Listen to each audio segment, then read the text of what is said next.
Ikaw na mismo pumunta rito. Mag-explain ka. Hindi ka pwedeng magtago kung saan-saan. My goodness. Humarap ka nga doon sa perjury charge kay Ramil Madriaga eh. Humarap ka din doon ng kapatid mo eh. Tapos hindi ka harap sa impeachment court. My goodness naman, Vice President. Humarap ka na. Maawa ka sa mga staff mo. Nakakalungkot itong isipin abang ang ating mga kababayan hindi maganda ugaga kung paano ho nila haharapin itong problema na dulot ng baha ngayong mga panahon na to. Ang House of Representatives ang pinagkakabalahan ho nila, impeachment pa rin ho ni VP Sara. Sir, para dito kay Sir na yung kanyang panaghoy aking nararamdaman kahit sa video lang. Kasi mantakin nyo ho mga kababayan, sa mga nakalipas na taon, lumubog na yung bahay nyo. Ngayon, bumababaha, lumipas ang panahon, nagpundar ka ng mga panibagong gamit, bumili ka ng bagong washing machine, bumili ka ng bagong TV, bumili ka ng bagong ref. Lahat hulugan. Tapos, eto, darating na naman ho itong problema ng baha.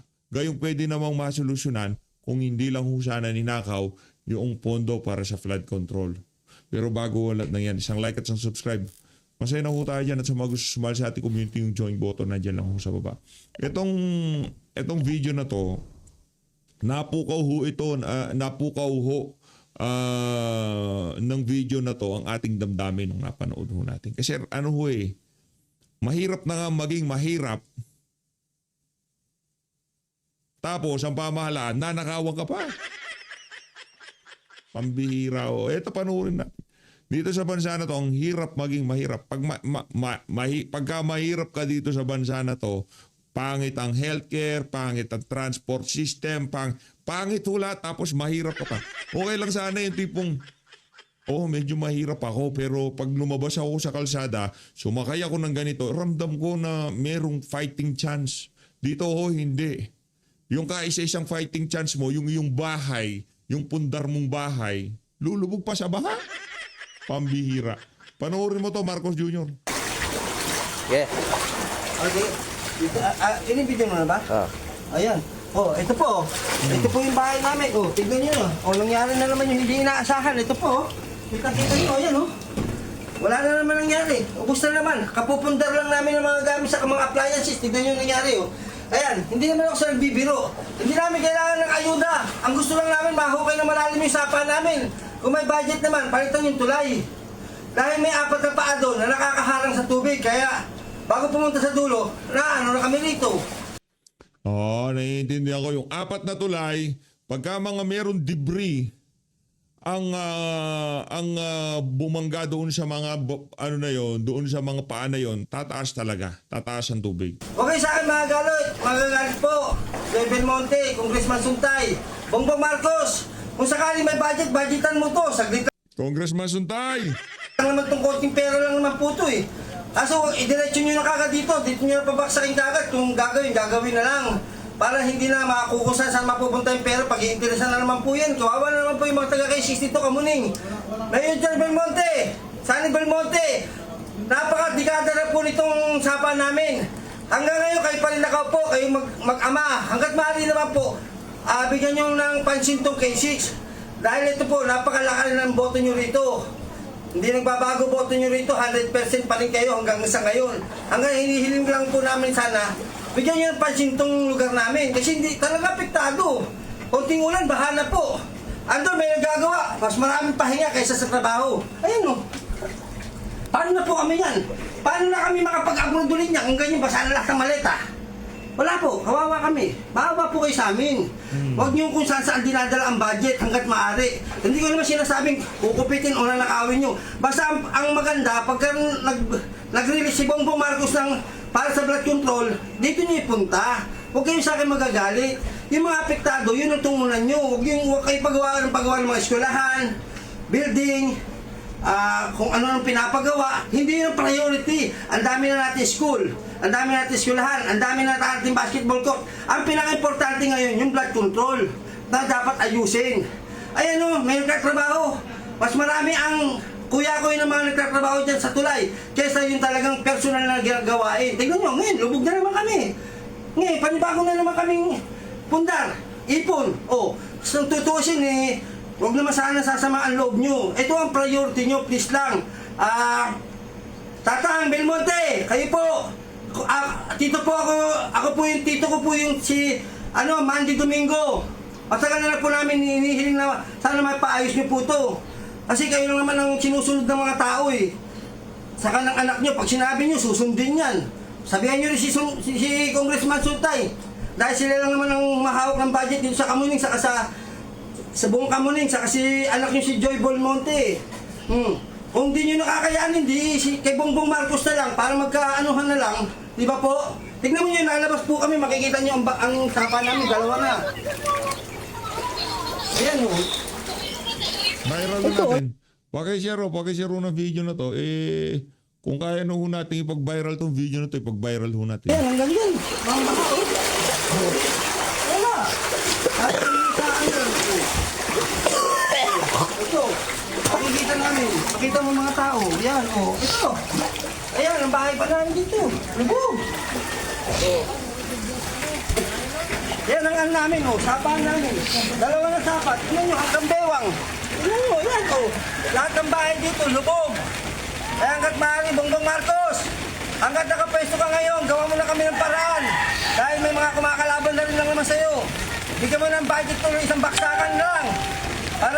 Para tapos kausapin mo si Mayor Belmonte at saka si Bong Suntay. Sigurado Si Bong Suntay, ano ko yan pamilyar sa akin yung pangalan ng Bong Suntay. Si Congressman Bong Suntay. Ito naman si Congressman Bong Suntay. Walang budget si Kong Bong Suntay. Sir, hindi pwedeng, walang dadaan na pera dyan. Huwag mo isisi kay Bong Suntay. Buti pa sa mga Belmonte at kay Marcos Jr. Walang bitaw yun sa House of Province. mo lang yung budget, baka hindi makarating. Sara Duterte supporter yun, sir. Si Bong Suntay. Wala yun. Ha? Kayo na bahala. Panawagan ka kaya Vince Dizon. Yan yung mga bahay. Ito, District 4 po ito. Ito, District 4. Dapat inaayos nyo. Kung ano ang edad ko ngayon, 54, kayo pa rin ang mayor. Hanggang ngayon, hindi na nagbago. Kaya kayo yung nasa pagkapangyarihan, bigyan nyo naman kami ng solusyon. Huwag kung ano ang pinapagawa nyo, eskwelahan, basketball court, kung ano ang pinapagawa nyo, endo, sapa, blood control, ayan, tingnan nyo. Gusto nyo agad ko pa para makita nyo yung tunay na pangyayari dito sa K6 eh. Para makita nyo kung paano kami apektado.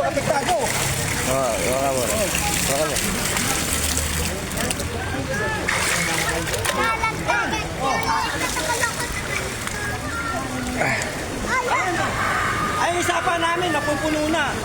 Yung sapa namin, napupuno na.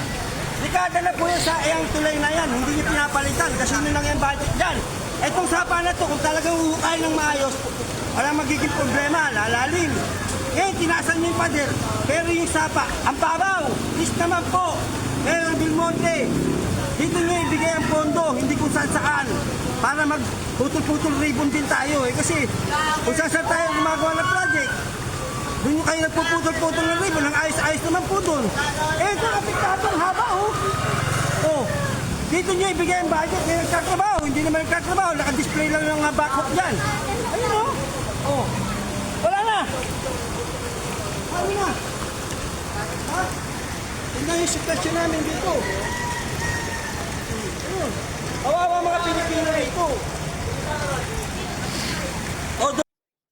Todo suporta kami dito sa inyo bilang naging mayor Tapos hanggang ngayon dito, pababayaan nyo lang kami ng ganito.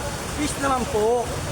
Dani Belmonte, pakisabihan niyo naman po yung anak nyo na dito naman ituon. Halos sa'yo, kapitbahay lang po namin kayo. Please naman po. Maawa kayo sa mga taga rito.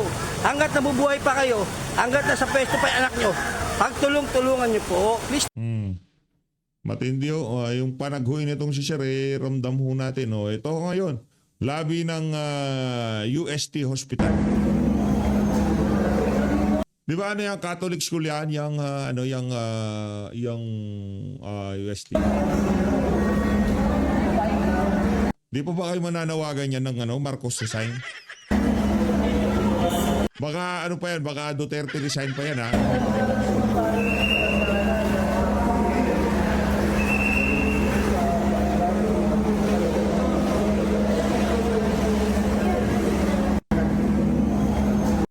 lipat na ho tayo. Dito kay Sir, tapos segue na ho tayo sa mga nangyaring kaganapan dyan sa House of Representatives. Kaninang umaga. Hindi ho talaga silang papapigil. Kaninang umaga ba to? Ay, anti-clear muna tayo. Anti-clear muna. Merong banat si VP Sara dito kay anti-clear eh. 'Di ba? Ang problema dito, labas sila ng labas ng travel authority ni VP Sara, pero yung ibang mga official ng pamahalaan, mayat maya nasa ibang bansa, pero hindi ho natin naririnig na ilinalabas yung kanilang mga travel authority. Ito, pakinggan ho natin. Ito talaga si Ante. Oo. Yusek, over the weekend, may mga umikot pong social media posts saying that VP Sara was supposedly asking for a private meeting with the President. What can you tell us about this? Wala po tayo makukumpirma patungkol po dyan dahil wala naman din pong ibinababa sa atin na anumang impormasyon na umaga.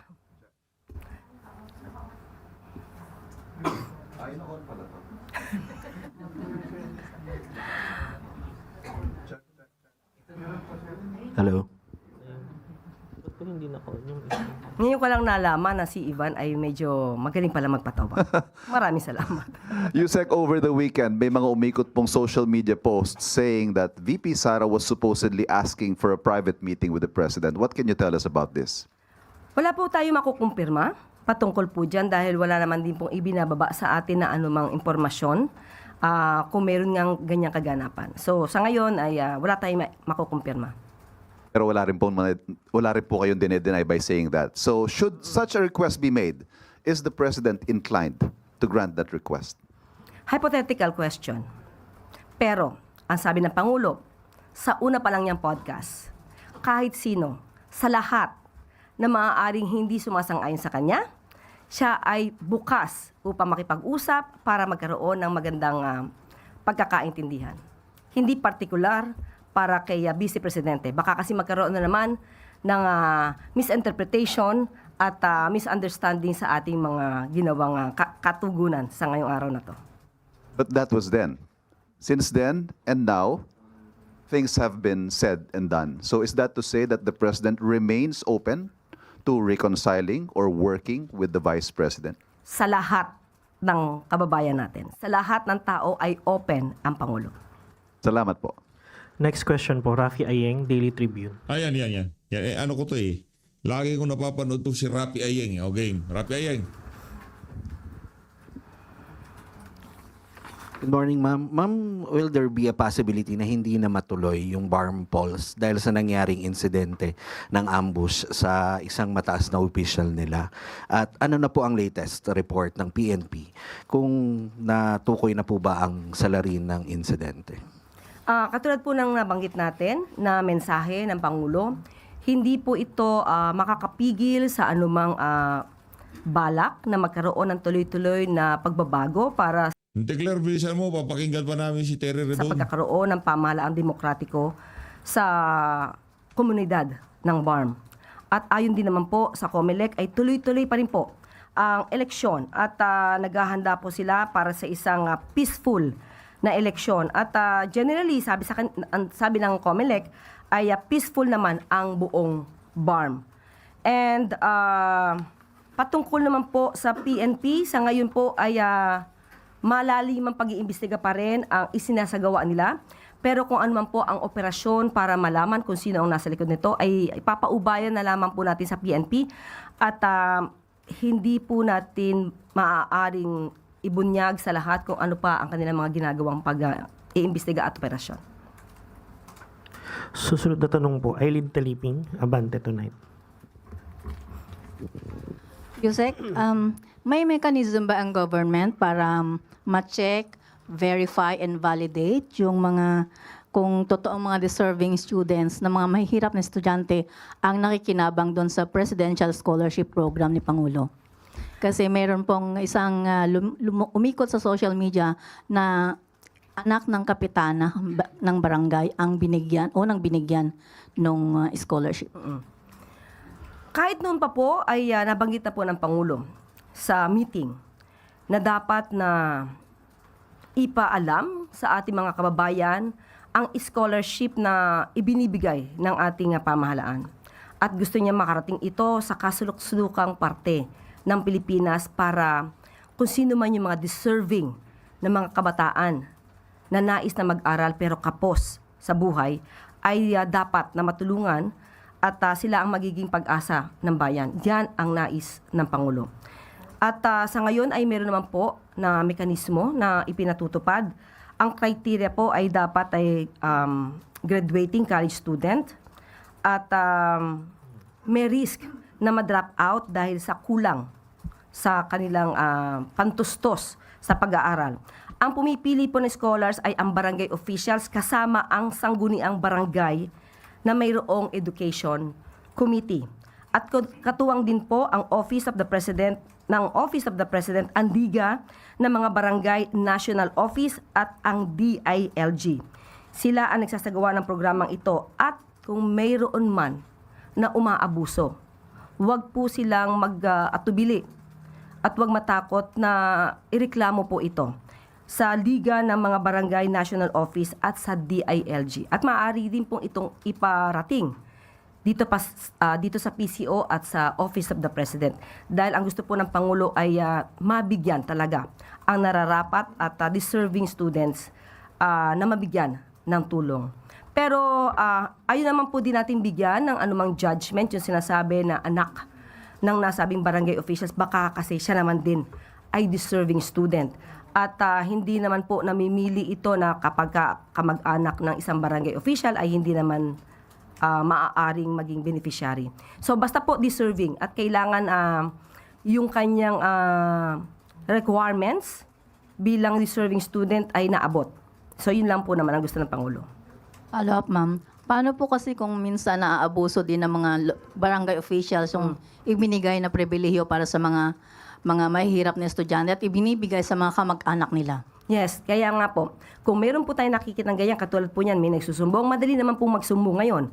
So, ang mga ganyang mga klaseng reklamo ay wini-welcome po natin at tinatanggap po natin dahil kailangan po talaga ng ayudang ibinibigay ng Pangulo at ng pamahalaan at ng local government units natin ay makarating sa tama. Thank you. Next question po, Samuel Medinilla, Business Mirror. Good morning, ma'am. Na-mention po ni President Marcos during po yung FOCAP forum last week na nagkakaroon raw po ng issue sa implementation ng infrastructure projects pagdating po sa absorptive capacity ng concerned government agencies at mga contractors. Paano po kaya ito i-resolve ng Marcos administration at may ensure na hindi na po ito maulit sa 2027? Yes, opo, nabanggit po yan ng ating Pangulo mismo sa isang sagot sa FOCAP. At nabanggit niya ito dahil nga nagkaroon ito ng epekto sa economic growth ng ating bansa dahil yung public spending natin noong nakaraang taon ay napigilan or hindi umalagwa dahil nga mas minabuti. Walang dating tong presko na to ni Auntie Claire. Dito ho tayo sa presko nito, Sir Redon.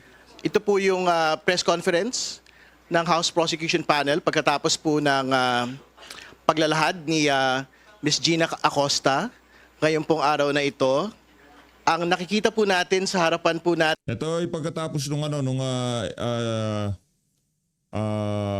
16th day ng impeachment ni Victoria. Ngayon pong araw na ito ay yung pong representasyon ng 125 million na inilabas sa Land Bank ng December 2022.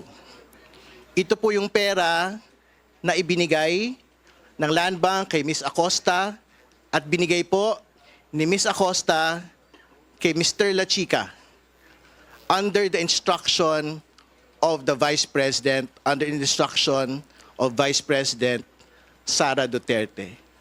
Mahalaga po itong representation po na ito para makita po ng taong bayan na hindi po barya-barya ang inilabas noon pong araw na ito, kundi ganito karami, ganito kalaki. Di naman barya-barya. Hindi, malit lang yan, 4 lang na ganyan. Yung hindi naman ganyan karami, yan. Yan, kung ano natin yan, 125 plus 125, 250, 375 million yan. Pero doon, ang laman yan, 375 million. Yung confidential fund na box na yan, 3, 6, 9, 375 million yan. Hindi hindi 300, hindi 225 million. 125 million. Yung pong perang pinag-uusapan na hanggang sa araw po na ito, hindi po natin nalaman kung saan po napunta. At sa darating pong mga araw, Kasi nga rin doon, confidential. Kaya hindi pwedeng malaman kasi confidential. yan Nakaupo na pala sa likod si Abante. po yung Pambira. dagdag pong mga detalye. Nahihingin po natin kay Ms. Acosta at sa iba pa hong mga sangkot dito po sa maling paggamit ng confidential funds. Sa dami po ng pera, yung pong mga kasama ho natin dito, si Congressman Benny Abante at si Attorney Jay Tolosa ay hindi na ho makita sa atin pong press conference. No? So, para ho we can proceed with the press conference, and I think you had seen enough, no, of how big the funds actually are. Pwede na ho natin tanggalin para po makapagsimula.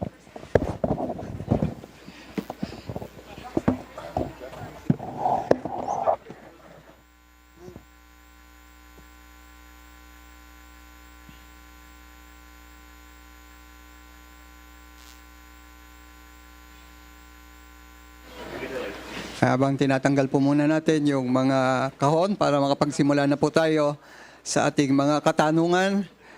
Ihanda na natin yung ating mga katanungan. Alam ko, napakarami yung katanungan ngayon. Andan po ang ating mga miyembro ng panel natin. Ready to ask to... We can ask the other members of the panel for the press conference for their opening statements first. Dahil alam po ninyo, marami ho talagang mga tanong na hindi po nasasagot hanggang sa araw po na ito. Attorney Jay? Hello, good afternoon again. Thank you for joining us today. So, naging maliwanag kanina, no, na kumpirma yung sinabi ng mga land bank managers na una nating narinig, no, ng mga testigo, na itong bulto-bulto ng pera na to, no, ay tinanggap nitong Special Disbursement Officer na si Ginang Acosta. No? Maalala din natin na sinabi din ng nakaraan nating testigo, si Ms. Zailin Del Campo, no, na sinabi niya dun sa mga naging pagdinig dun sa House of Representatives, inamin ni Ginang Acosta na si Vice Presidente mismo nag-utos sa kanya na itong pera na ito, itong confidential funds na ito, ay ilipat na, ibigay niya kay Colonel La Chica. O, anong problema doon? Pambabayad nga sa mga assets, sa mga informant. Inamin niya. Yun ang nangyari. Hindi siya napaamin. Yun ang sagot niya sa mga tanong. Bakit yun ang sagot niya sa mga tanong? Kasi yun talaga ang nangyari doon. Inutusan ni VP Sara itong si Acosta. Siya yung siya yung amo niya. So narinig natin ulit yung napaka-importanting pag-amin na yun. Di naman gaano importante yun, attorney. Attorney, nawawala na yung yung alas mo, ha? Dati kasi pagka nagsasalita to parang ang dating credible na credible eh. Ang problema ko kasi pag nasa maling panig ho kayo ng usapan, kahit anong paliwanag mo, pagka mali naratibo, huwag mo ipili. Huwag mo ipili. Pagka pinilit mo yan, masisira lang credibility mo. Diba? Wala nang maniniwala sa iyo sa susunod. Ganun lang naman. Mula mismo sa testigo na to, mula kay SDO Gina Acosta. So wala nang question kung totoo ba na binigay niya itong pera na to kay La Chica.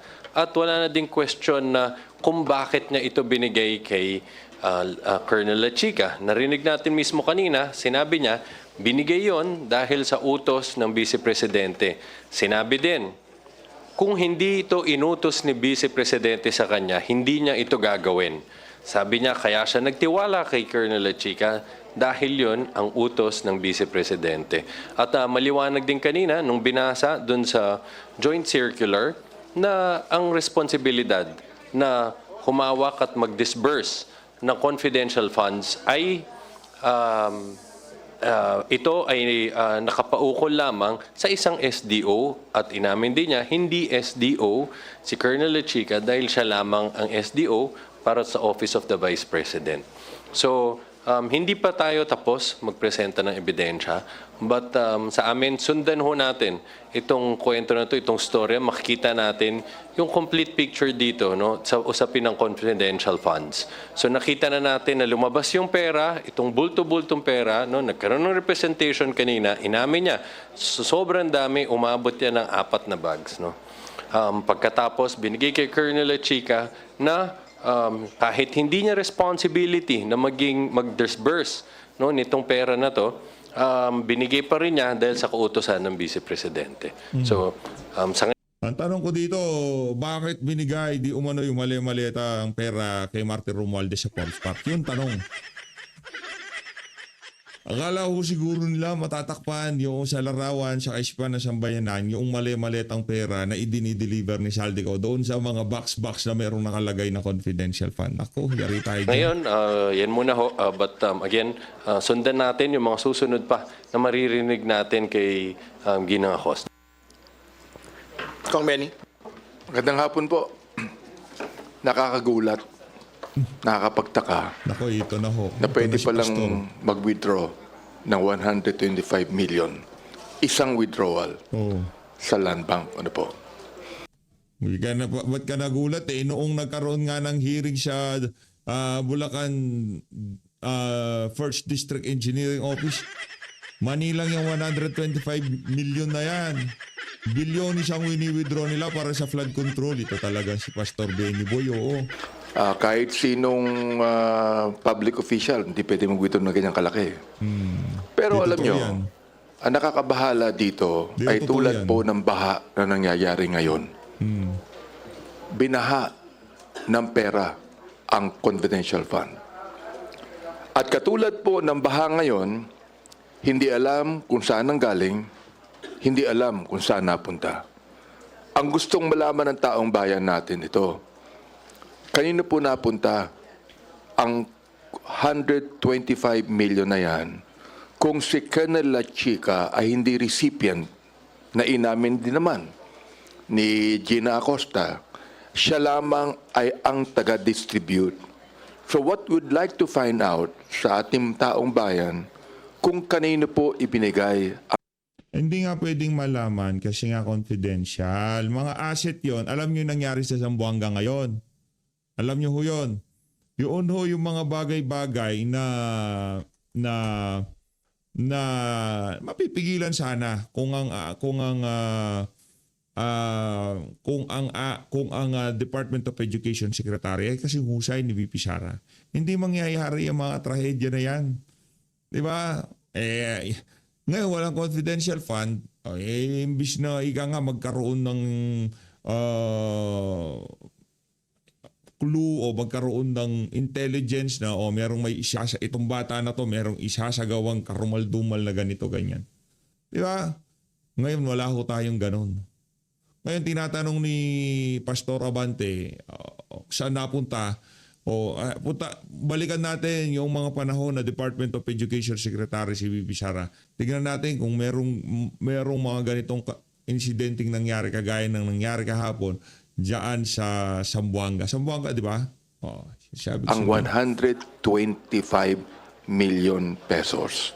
Doon dapat ilabas ng kampo ng Vice Presidente. All right. We're now ready to receive your charger. Sorry, just to wrap up the entire proceedings today, I think very important po na ilatag po natin yung punto ngayong araw nito. Hindi po ito COA witness, hindi po ito NBI witness, hindi po ito PSA witness. Ito po ay hostile witness, tao po mismo, Special Disbursement Officer ng pangalawang Pangulo po mismo. At ano po yung sinabi? Mula po doon sa utos ng pangalawang Pangulo, ibinigay po ni Ms. Gina Acosta ang 125 million kay Mr. Lechica. Malinaw na malinaw po yun. Kung ang lagi po nating tanong saan napunta ang perang 125 million binigay po ang sagot ngayong pong araw na ito, binigay kay Mr. La Chica, at hanggang sa araw po na ito, tinatanong po natin sino ho talaga yung tumanggap ng lahat po ng perang ito. At mahalaga din po ang banggitin na si Mr. La Chica, katulad ng binabanggit, ay hindi po organic na tao ng Office of the Vice President, and therefore wala po siyang kapangyarihan o karapatan na mag-disburse ng pong confidential funds. Ang dapat pong nagdi-disburse ng confidential funds ay mga accountable officers lamang, particular yung pong special disbursement officer, yan po yung naging batayan. Bakit nagkaroon po ng notice of disallowance for 2023? Nakasama na ho mismo si Mr. La Chica sa bagay po na ito. No? So, yun po yung inabot ngayong araw na ito, binubukas na ho namin yung hapag para sa mga tanong. Thank you, Congressman Terry. Joseph, you're... Can I address my question to Attorney Jay, please? And I'd like to focus on the issue of transfer of authority. Kanina, towards the end of the trial, there was a question whether si Colonel La Chica has become a disbursing officer or was he just a recipient? The prosecution's position, please. Okay. To be careful no, with respect to what was the answer given by the witness. No? Well, I think she didn't answer it directly. No? But what is clear is that under the joint circular, there's only one SDO, and that is Acosta. And she never disputed that fact. She readily admitted it. No? And she also admitted that in the same joint circular, she is prevented from transferring custody over it to another accountable officer. No?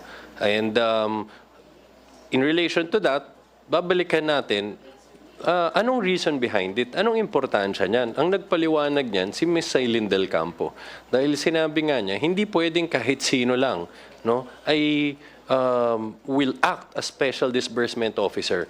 Dapat yan, through an authorization issued by the head of agency. No? At ang authorization, it was given in favor of Acosta. Pangalawa, ang SDO ay isang bonded officer. So, meron security ang gobyerno kung merong mangyari doon sa pera. Kaya, mahalaga, manatili na nasa kanya yung pagkontrol at pag-disperse ng pera. Again, these are the explanations given Ms. Sailin Del Campo. Last na lang, sir. Last hearing, si SP, he asked si Sailin, why is it important to maintain the chain of accountability? I think you mentioned in part na there's a risk, sabi nila Sailin last time. No? Sa attorney, galing-galingan nyo pa kasi base sa aking nakikita sa timpla sa social media, hindi yung timpla sa mainstream media, ibang usapan yun eh. Base sa ating nakikita sa timpla sa social media, wala pa rin kayong napapaniwala, nahihikayat, o nakukumbinsi man lang na paniwalaan ng inyong naratibo na ninakaw ni VP Sara ang kanyang confidential fund. 16th na to, 425 million na tayo. Malapit na tayo sa $500 million milestone na gasto sa impeachment na to. Ginastos nyo na ang pera na sambayan ng Pilipino sa impeachment na to. Mapagang sa ngayong mga panahon na to, ni isang taga-suporta ni VP Sara, wala pa rin kayo nakukumbinsi na mayroon siyang ginawang kasalanan dyan sa confidential fund na yan. Kakalungkot, no? Kakalungkot. It's a risk na, okay, kung sa akin yan, I will know where the money will go, no? But when it's transferred to another person, mawawala yan, no? Can you elaborate on that point, please? Yeah, that's correct. Kasi nga, ang explanation ni Sailin, dapat walang intermediary between the SDO and the final recipient. No? Ang explanation ni Sailin, what is required under the joint circular is if you're the SDO, ikaw mag-disburse niyan. No? Kaya nga ikaw ay special disbursement officer. So ikaw ang magbibigay niyan sa final recipient. Hindi pwedeng dadaan yan sa intermediary. No? So, kanina, mukhang ang naging tanong ng presiding officer sa kanya, nung binigay mo ba sa kanya yan, siya ba ay recipient, meaning the final recipient, or, I want to be careful with my words, but I don't think he used intermediary. I think he said, parang release o tigapagbigay. No, again, I want to be accurate. I'm not sure about the words. No? But ang sinabi nga niya, hindi niya binigay as final recipient. So siguro siya yung tiga-disburse. Again, no, let's just check the actual words. But you're right, if you correlate it with the statement of Ms. Aileen, ang sinasabi ni Ms. Aileen dyan, no, dapat diretsong binibigay dun sa final recipients. Siguro very important to make the distinction on the two possibilities no, na binabanggit as a recipient and as an authorized disbursement officer. No? Una, hindi ka pwede maging authorized disbursement officer kasi nga, very clear po yung rules. No, na wala ko naman hong delegation of authority para sa ganito pong bagay. Ibig sabihin, talaga ang final determination po niyan, yung pong SDO na nakasulat po doon sa rules po ng COA. So it cannot be given to anyone else. More importantly, because Mr. La Chica is not an OVP organic personnel. Yung VPSG po, ay it is an AFP organic entity. Eh. It is not an OVP organic entity. No? So, yun po yung una. Pero yung as a beneficiary, if that will be the argument, then the next question would be, did he actually liquidate as himself? Yung pong 125 million. But as far as we know, it is Mary Grace Piatos' name who signed those particular acknowledgement receipts. No? So, on both counts, tingin ko, hindi ho lilipad yung pong ganun pong paliwanag. My statement would be this, no? Was it proper for the Vice President to say that? Was it appropriate for the Vice President to order the Special Disbursement Officer to give the money to a Colonel La Chica who is not an organic member of the OVP? Was it appropriate for the Vice President to do that? Was it proper for the Vice President to do it? Because siya ang impeachment officer, impeachable officer. Was it proper for her to do that? Ngayon, tanong ng taong bayan yan, proper ba ang ginawa niya? Appropriate ba ang ginawa niya? Aba, kung hindi, well, wala tayong magagawa dyan kundi the prosecution team has actually revealed and exposed that. Expose lang ng expose, Benny Boy. Papasalamat ako. I was the vice chair of the Committee on Good Government, when we investigated the Vice President on that. And napaganda ng mga katanungan ni Congresswoman Chinky Luistro on that. Ang papasalamat ako na nagkaroon muna ng investigation ng Committee on Good Government para ito ay may lahid ng gusto sa impeachment court. Okay, yun po ang gusto kong sabihin. Sigurado ka yun lang ha. Last na yun ha. Ikaw talaga, Benny Abante. Oo. Pero malungkot si Benny Boy. Malungkot si Benny Boy kasi hindi niya pa nakikita si VP Sara. Obsessed yan kay VP eh. Obsessed. Salamat po. Haji, your turn.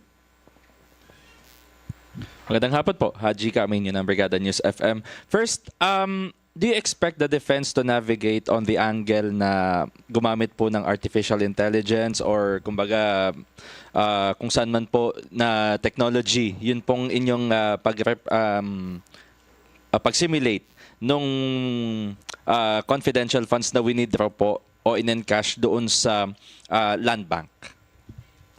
Well, it's clear that there was no intention from the prosecution to pretend that those were the actual funds. No? Maliwanag naman, hindi naman yan ang sinasabi na yan mismo. It was just a visual representation as to how they were produced, if you used AI or what. It's immaterial. No? Kasi nga, tinatanong nga mismo sa witness, katulad ba nito yung nakita mo na pera? Katulad ba nito yung ginamit mo na mga bags, no? Kung saan mo linagay yung pera mo? At sinabi naman niya kanina, merong mga pagkakatulad, no? And pati din dun sa mga cash, no? Yung mga bundles of cash, sinabi naman niya more or less halos pareho yung linapag sa kanya. No? Just to show gaano talaga kadami yung bulto-bultong perang pinag-uusapan natin dito na tinanggap ng Office Vice President, no? Sa pamamagitan nito ni Ms. Acosta. Okay. Well, Ako, personally speaking, I expect the defense to do everything they can to exonerate the Vice President. Pero palagay ko, hindi AI yung pagkaano namin dito, no? Abigat. Ako, nabigatan ako eh. Di ba? I mean, pinapakita lang natin kung gaano katindi ang 125 million na Hindi matindi yung 125 million, Benny Boy. Alam mo ano matindi? Matindi yung 1 trillion peso. Diba? Yung 1 trillion peso nininakaw sa kaban ng sambayan ng Pilipino. Alam niyo ba ilan yung 1 trillion? 1,000 billion. Alam niyo ba kung ilan yung 1,000 billion? 1,000 million. Pinag-uusapan natin dito 125 million lang eh. Pero yung trilyon na ninakaw sa kaban ng sambayanan sa pamamagitan ng mga maanomalyang flood control, tila bagang konti para dito kay Pastor Abante. Nako, mababash ka na naman yung Pastor Benny Boy. dapat malaman ng taong bayan. Pinapakita po natin dito, how can the office of the Vice President withdraw 125 million? Saan kinuha ang authority ng bangko to withdraw such a big amount? Ngayon lang po ako nakakita ng ganong klaseng amount.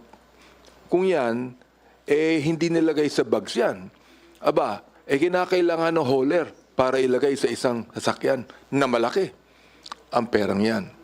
Now, the question again is, okay, sinabi na po ni Congressman Diron na hindi organic itong si Colonel Chica sa OVP. Sinabi na natin na si Miss Acosta ang talagang Special Disbursement Officer. Bakit hindi siya?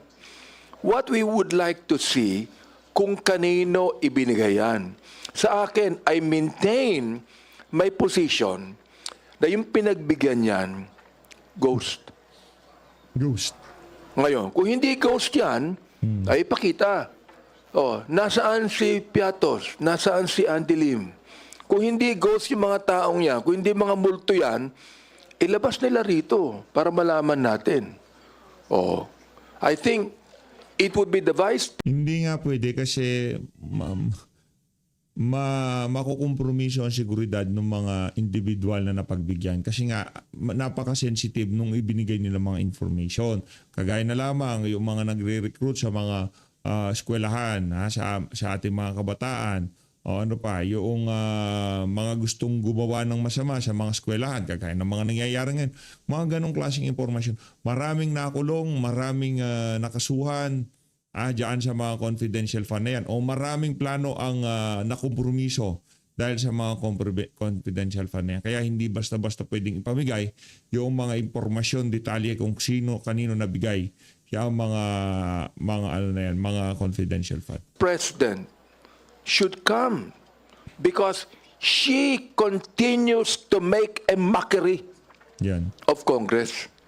Mandato namin to eh. Mandato ng Senado ito. Mandato ng Congress ito. Ibig sabihin, the office of the Vice President can make a mockery of the constitutional mandate of Congress to investigate and to put up an impeachment court. Dapat, humarap siya. Siya ang mag-explain. Huwag niyang sasabihin yan sa mga staff niya. Siya mismo, nakakaawa po yung mga staff niya nag-explain eh. Siya na mismo mag-explain. Tinatawagan ko ngayon, si Vice President, maawa ka naman sa mga staff mo. Ikaw na mismo pumunta rito, mag-explain ka. Hindi ka pwedeng magtago kung saan-saan. My goodness, humarap ka nga doon sa perjury charge kay Remil Madriaga eh. Humarap ka din doon. Pinapaharap ni Pastor Robante si BP Sara. Gigil siya, gigil oh. Gigil ito si Pastor Robante kay kay BP Sara. Ganyan talaga. Ano na lang, kalmahan mo lang. Sa charge ng kapatid mo eh. Tapos hindi ka harap sa impeachment court. My goodness naman, Vice President, humarap ka na. Maawa ka sa mga staff mo. At ipaliwanag mo. Ikaw di ka naaawa sa mga kadistrito mo na marami ngayon lubog daw. Pambihira. Di ka ba naawa sa mga kadistrito mo? Gusto mo si BP Asara maawa sa mga, ano yun mga yun, trabaho nila yun eh. Pero yung mga kadistrito mo, di nila trabahong malubog ang kanilang mga ari-arian ngayong mga panahon na to. Ito talaga si Benny Boy, ikaw talaga. Malapit ka na nga sa kalang. Tapos yung mga kadistrito mo, napapabayaan pa. Pambihira naman Sa ako. taong bayan, kung bakit hindi ka kinakailangang ma-impeach. Yan ang panawagan ko. Yan ang panaw. Ganda ng relo nitong si Pastor Benny Abante. Tayo, wala na tayong relo eh. Wala na tayong relo. Pambihira naman o. Di ba? Wala na. Benny Boy, akin na lang relo mo. Okay. Last question na lang po, speaking of Ramil Madriaga. Kanina po nung dun sa nung sa questioning sa line of questions ni Attorney Ligutan patungkol dun sa sinong kasama niya, dun sa bangko, nung paglabas. Ang lang dito si Benny Abante kasi di naman nanalo to eh. Dinadisqualify lang yung yung kalaban niya, kaya lang siya nakaupo diyan kasi nga yung kalaban niya hindi siya magiging kapaki-pakinabang sa impeachment ni VP Sara, kaya kailangan siyang mawala. Diyan sa equation ni Kanga. Yan si Benny Boy, na yan. Kumbaga, all out na yan kasi alam naman niya may kalalagyan siya pagka naging presidente si VP Sara. May kalalagyan si Benny Bante. May kalalagyan ho yan sigurado. May kalalagyan. Malalabas lahat ng bantot ng makaramihan ng mga congressman. Ngayong, no 19 Congress at dito sa 20th Congress. 2028. Yun ho talaga ang bloodbath. Ganyan. Na-expect niyo po ba or kumbaga mapopoint? Anyway, wala naman nung sasabihin ng matino itong mga in-interview nila dito. Dito na muna tatapusin ang ating reaction video. Maraming salamat sa pag-support sa Page Update. Mag-ingat po kayo lahat. Mahal natin ng Pilipinas. Meron bang bukas? Meron bang impeachment? Inaabangan ko impeachment eh. Kasi doon sa cross-examination talagang dyan natin makikita yung kung ano nga ba nangyari pag cross-examination ng defense. Ingat po kayo lahat. Pilipinas.